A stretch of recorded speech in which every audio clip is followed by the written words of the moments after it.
આસો મહિનાની નવરાત્રિના દિવસો ચાલી રહ્યા છે. માની સેવા પૂજાના, માની આરાધનાના, માના ભક્તિના અને માને પ્રસન્ન કરવાના દિવસો ચાલી રહ્યા છે. ઘણા લોકો ઉપવાસ કરે છે. કોઈક એક ટાઈમ સાંજે અનાજ લે છે, કોઈક 9 દિવસ સુધી અનાજ નથી લેતું અને આમ માને પ્રસન્ન કરે છે.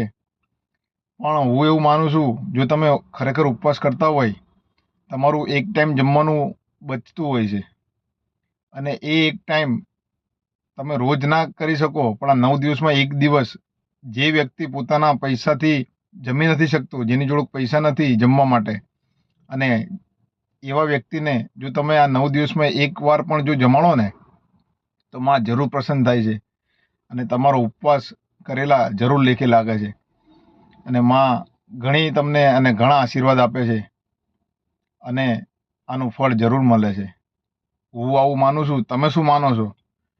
જે હોય તમે કોમેન્ટમાં જણાવજો. વિડીયો સારો લાગ્યો હોય લાઈક, ફોલો, શેર જરૂર કરો. જય માતાજી, જય ભારત, જય માતાજી.